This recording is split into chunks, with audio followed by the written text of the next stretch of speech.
Et si ce mal de dos chronique, vous savez, ce truc qui vous paralyse tous les hivers, ou cette insomnie tenace qui ne passe toujours pas, n'était pas juste une simple panne mécanique? Ah bah c'est clair que ça change tout, le voir comme ça. Ouais. Et si c'était en réalité une rébellion biologique pure et simple contre un mode de vie qui a complètement perdu le contact avec ses propres rythmes? C'est une perspective qui est profondément troublante en fait. On a tellement pris l'habitude de traiter le corps humain comme une machine. Un assemblage de pièces détachées, quoi. Voilà, exactement. On l'amène chez le mécanicien quand ça casse. Et on attend toujours que le moteur explose ou qu'un voyant en rouge clignote en urgence pour enfin s'y intéresser.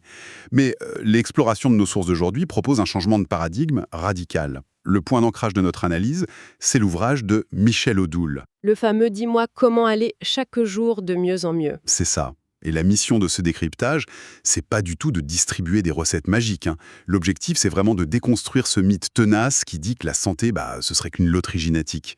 Ou juste l'absence de maladie, ce qui est très réducteur. Complètement. Donc en croisant le bon sens physiologique et la médecine traditionnelle chinoise, le but c'est de comprendre comment, concrètement, on peut reprendre les rênes de sa vitalité. Et je suis ravie d'en parler parce que le postulat de départ de l'auteur est sans appel. La santé n'est pas un dû. Ce n'est pas un état permanent garanti par défaut. C'est un équilibre, c'est ça. Oui, un équilibre extrêmement dynamique qui s'entretient vraiment à chaque instant. Selon lui, la maladie s'installe littéralement lorsque l'esprit quitte le corps. L'esprit qui quitte le corps, c'est fort comme image. Ah, c'est puissant.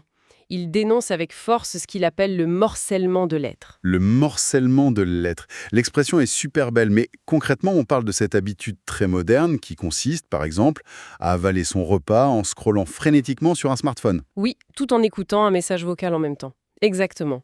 C'est l'exemple parfait.